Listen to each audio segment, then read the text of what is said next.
to our next speaker, who's a good friend of ours as well, and an awesome like designer. It's Danielle Elsner. And Danielle, you mind coming on, turning the camera? Hey, hello. So if you guys don't know, Danielle is awesome. She's actually a designer that was in like industry, and she went back and studied again. So she was very focused in her MA, and I met her a few years ago when she was doing her MA at like the RCA, and she focused a lot on zero waste pattern cutting. Sort of. Hi, Miguel. Hi. Hey, just jumping in. Yeah, just to say hello. No problem. Oh, I'm wearing my Denim military cap. Oh, great! Even better. Ready for the fight. So like, yeah. So like, Miguel, any questions like sort of like before we begin? No. It's just to thank Danielle for being with us. She's going to touch a very sensitive topic, very special topic, and just to thank her for participating and with us today.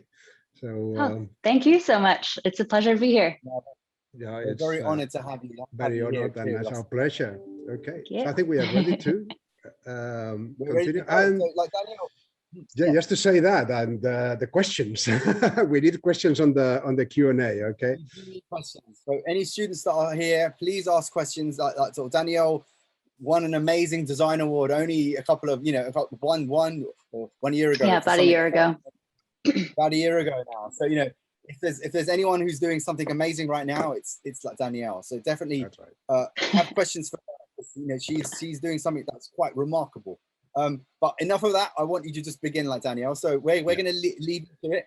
If you could kindly share your screen and make sure it's working like sort of like before I go. So if you share your screen for us. Okay, take it away. Looking good? Yeah, looking good. So I'm going to leave you to it, and I'll see you in about 15 or 20 minutes. Awesome. Thank you so much for that lovely introduction. You always do me such a good service when I come in to talk. But yes, hello everyone. I'm Danielle Elsner, founder of DECODE. I'm a zero waste systems designer, and I'm just going to show you a little bit about what that actually means, what that system is, and what it looks like in the real world of the production that we have today. I've been practicing zero waste design for over 10 years now, and I've really completely dedicated my life to this concept from when I first discovered it in my BA at Savannah College of Art and Design. And I really love the idea of this pattern solving. It's what really grabbed my brain. But as I got deeper and deeper on it, I learned that there are so many other considerations around the world of zero waste patterning, which I'm going to talk a little bit more about. So I ended up transforming this into solving industry problems through the same way that you solve zero waste patterning problems. I recently moved back to New York from Portland, Oregon. I've opened up a little studio here where I put my practice to use in tons of different ways. The main three categories are here. Design, where I create zero waste patterns, garments, education, where I create tools and host workshops, mentoring, all of that good stuff. And then production, where I'm working with brands in order to create zero waste versions of their garments and work with them on their sustainability footprint. Here in New York, we're also working on opening a manufacturing facility to actually produce the zero waste garments that we design, because there are so many other considerations that go in behind the production of making something that's zero waste again. I also like teeing off speaking about zero waste design with this framework, this little map to show that there's so much more going on behind the scenes in simple pattern making.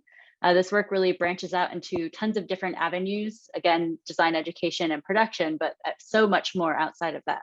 I'll show you a few snippets as we go along, just to show the breadth of what zero waste design can really be.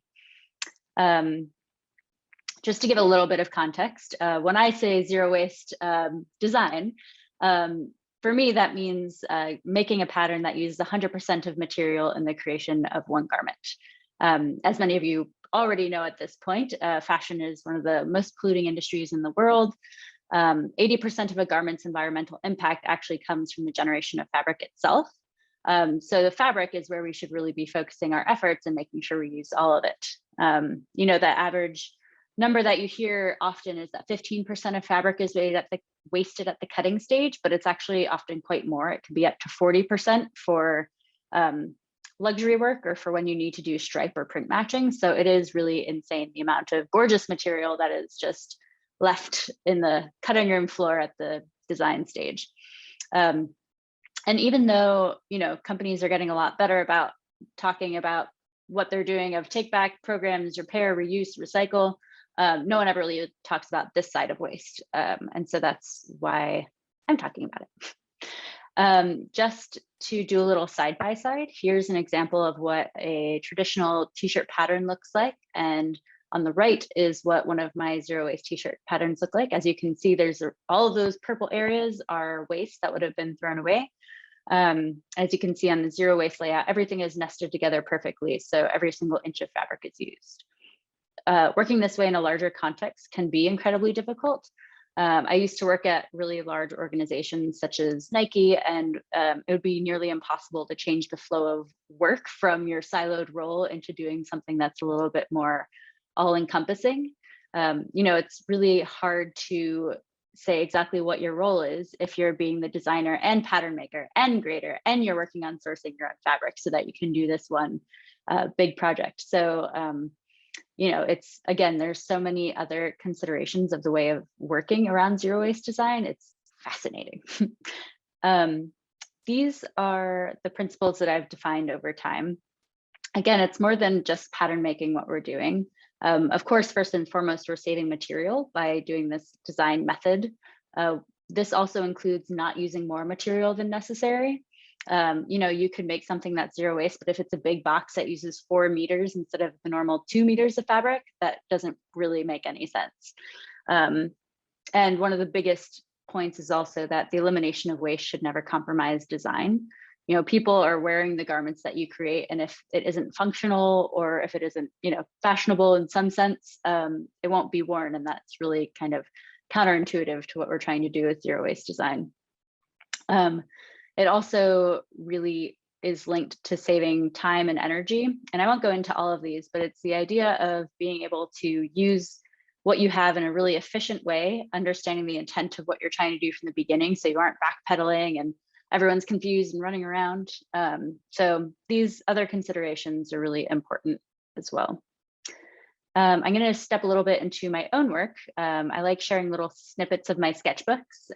You can see that I don't do a ton of actual garment sketching. I really sketch in pattern form and create a lot of formulas and diagrams, and I like using color and shape to develop a really concise message. The circle and the square has become my little design voice over the years. You know, solving the impossible problem, circling the square, sustainability and fashion, it just doesn't really link. So these are the shapes that I use to convey some of these messages. Here's a snapshot of some of the samples that came out of my graduate work at RCA, where I met Mohsen. These samples were created during lockdown and are actually only prototypes. The final garments don't actually exist because of all the considerations with lockdown, but it's okay because it's more about the concept anyway. Here you can see that some of that application of the circle square theme, where the shapes cut and reappear in other places, so that it shows that there's more going on in this garment than you might think. I usually, in my own personal work, stick towards more standard silhouettes. My goal is to design things that people wouldn't necessarily know are zero waste when you look at it right away, in order to show that, you know, it doesn't have to be crazy like eco chic or giant grand shapes in order to make something zero waste. It can be something very attainable and wearable. If you can't tell already, the making process and development part is my favorite aspect of design. I of course include a lot of it in my presentations as it cyclically informs my design practice. You know, as you can see, all the shapes that end up coming out of patterns, they can be used as other inspiration for literal printed shapes and, you know, lots of shapes. I was lucky enough this last year to be able to work with Settlemeyers. It's a varsity jacket company in Portland, Oregon. I worked with them on creating a zero waste version of their iconic varsity jacket. They've been creating varsity jackets for 3 generations. It's a really old heritage company, and I was able to be brought in and update all of their patterns to Clo 3D, which is also a huge resource. If you aren't familiar with it already, you should become familiar. It is the future. So I took their pattern, and over 6 months, I went through and developed the zero waste pattern. The pattern on the right isn't 100% correct yet. It was just a sample, so I know that there are a few spots that aren't zero waste, but they are. It got that way. But I wanted to include some of the process so you can see. I really enjoy doing things like surface printing or dip dyeing indigo. That's what I did for this jacket when I actually made it in real life. I like having these gradients so that you can see where every single piece came from. You know, the darker the dye is, the further down the fabric it came from. So you can see how everything nests together when you look at it from 10,000 feet, you know. Doing this process is not only great for a design method, but it is very good financially. Through this process, I was able to save 13 inches of fabric in the production of just one jacket, which is crazy. The fabric they use is really high quality, expensive wool. It can be $20 a yard, $25 a yard. So if you're saving 13 inches of fabric, that is significant amounts of money. I went through and did the calculations after our first round of the project, and doing this design method, I managed to get 10 extra jackets out of a bolt of fabric.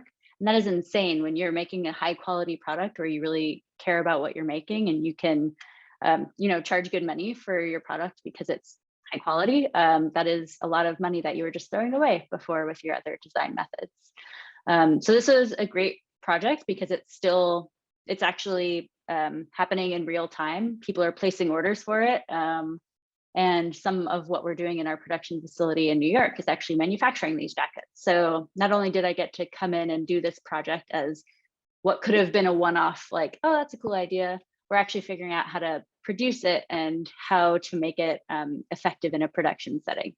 Sometimes some of the details are a little bit harder to stitch or take an extra little bit of time. So we're figuring out, you know, if you save all this fabric, but you add on 2 minutes in extra construction time, does that still even out and make it profitable, or do you like break even? A lot of that analysis isn't necessarily like the sexy part of zero waste design, but it's definitely something that everyone wants to know.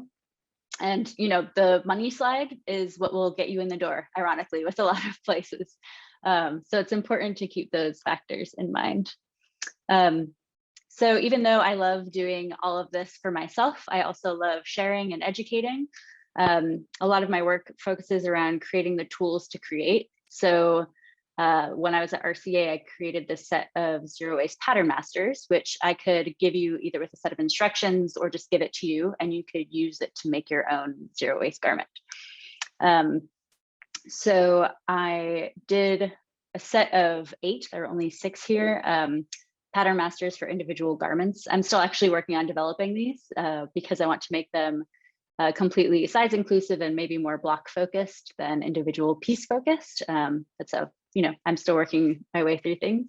But what I find really interesting about this is the pattern master, the one that you all get when you start fashion school, it hasn't changed since the 70s. And the way that we're working, the way that we have to move the industry in order to move forward into this new weird world, we have to change the way that we're educating from the very beginning. So why not change the tools that we're using to educate people from the very beginning? So this is my little like project that I hope one day will be in like every fashion student's tools in like 20 years. That's the dream. We'll see how it goes. And then, as Mohsen said, I wanted to talk about a proposal for a project that I ended up winning. It's very much related to everything that I'm talking about. And the reason why I'm bringing it up is that it's catching, the idea of zero waste design is catching the eye and ear of the industry. And it's something that people are recognizing as a really viable solution for the future of the industry. I proposed a project for a zero waste micro factory for the Evian Virgil Abloh Activate Movement grant. I ended up winning this grant at the end of my year at RCA. So it was in June 2020. Sorry, time is kind of an enigma now. But the idea for this factory is that it would house everything you need in order to make a zero waste garment. It would have all of the machinery and all the tools, and everything would be incredibly modular, you know, for as large or as small as you would want to scale your production. I don't actually have a shipping container factory, unfortunately. That part of the project got paused because of COVID and making a physical space didn't really make sense. So thankfully, I have other aspects of work that I'm doing, and I tailored the project to be feasible online. So I shifted my focus to developing more of these tools. I hosted like a bazillion workshops in the last year to be able to share this practice a little bit more with people. I also co-founded Zero Waste Design Online, which is becoming a great informational resource hub for anything zero waste design. So, you know, the thing that really grabbed the attention of the selection committee for this grant was this slide, apparently, because it showed the impact of what you do. If you think about the number of people that you can impact with your design choices or design decisions, if you follow that map down and see how many individuals you can impact, that's a really exciting part of design that you don't necessarily think of when you're in the process of designing. But this slide showed that, you know, these tools and workshops would really make a huge difference to the individual and be able to help individuals change the trajectory of the industry. So that is me overall in very quick 15 minutes. Hopefully I didn't go over my limit. I could talk for days and days and days, and I would love to continue talking. If anyone has any questions, feel free or reach out anytime. Anything related to zero waste, I am here for it. So that is me. Thank you. Unbelievable, unbelievable, unbelievable. If you could unshare your presentation, it'd be super. We have got some questions. We got questions, so it's awesome. Questions. How do you approach zero waste pattern cutting? Do you lay out patterns first and see where the waste is and try and jigsaw them?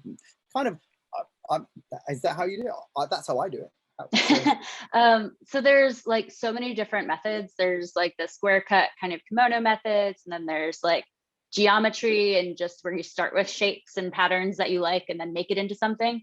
I personally do kind of that jigsaw method that was just explained. Like if I want to make a trench coat, I lay all the pieces out. I actually work in Illustrator. It's not the most effective way of designing, but for some reason that works in my brain. You lay out all the pieces and I end up just staring for many hours, looking at all the shapes of what you can push, what you can pull, what has to stay the same, you know, in order to keep it a trench coat, what do you have to keep exactly as is and what can you shift? So that's like the most fun part of the process for me. Yeah, I've done some zero waste in the last few months as well. When obviously, because and it's been really interesting for me because I've been putting darts everywhere. So I've managed, but it's all dependent on the width of the fabric, right? Because every fabric is a different width, and if you're trying your hardest not to waste anything, then you might have a perfect pattern for one fabric, but then you got another dilemma. Making it fit in another fabric. So that's the dilemma I've been having, but it's been so fun. It's like a mathematical challenge, actually. It's like rewarding. And you know, I think one of the patterns I managed, my first attempt, I managed to only have like, I think half a sheet of A4 paper, and I managed to do a whole jean that fit on not only a wide width fabric, but also a narrow width fabric. So I managed to do it. So you know, that's my first attempt. So I was thinking to myself, if I just spent 6 months just doing this purely, what could be achieved, you know? So anyway, if you take the time at the beginning to develop this, like you can get crazy results. Oftentimes people don't have that luxury of time, but if you do, it's like. There's another question that's come about, like how to avoid, you know, the shapes, and if you got like other shapes. For me, I had a problem with a pocket, but then what I did is I cut it as a square, but then I folded things away so it looked like a really nice, and I shaped it with the iron, and I had to give it a curved edge. So it's all about how clever you are when you're sewing as well, right? When you manipulate the fabric when you're at that stage. So yeah, would you agree, or how would you go about it? Yeah. One of the really big considerations with this that people ask a lot is like, what do you do with the little pieces that you're not sure? And my philosophy is that you shouldn't just be adding on pieces into the garment just to make it zero waste, you know, if that makes sense. Because in that, if you're doing that, then you're just adding waste onto the shoulders of the wearer.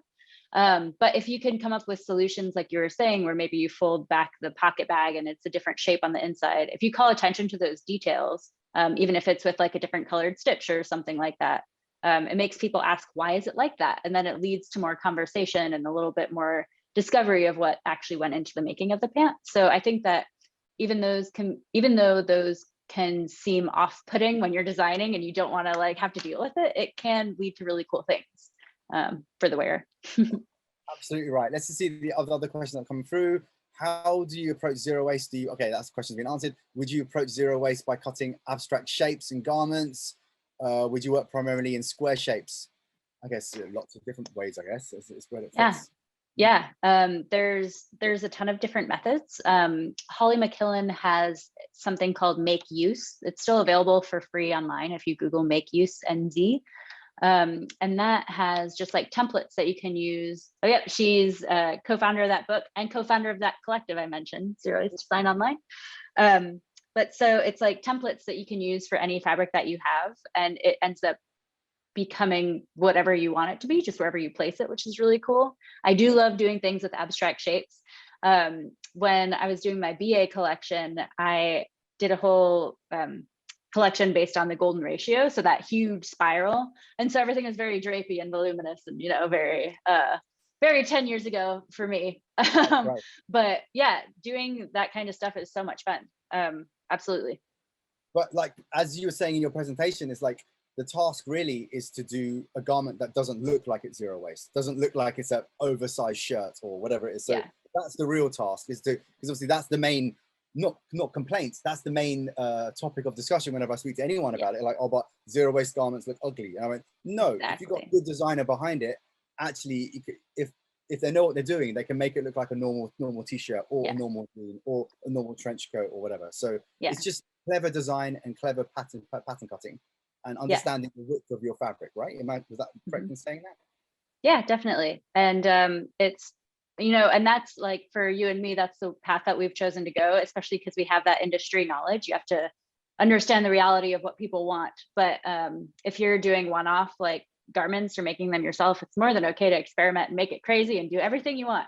But it's just, for me, that path ended up going towards like non-zero waste looking garments, just because if you're going to a company and you're like, instead of doing your short the way you've been doing it, do it exactly this way. It looks the same and you save money. Why wouldn't you do that? You know, so it's a business tactic also, I guess. What I find is crazy also is like early garments, we're only going back 100, 150 years ago or so. Most of them were zero waste. Like I come across some Levi shirts that were zero waste. And I was like, what, you know, what?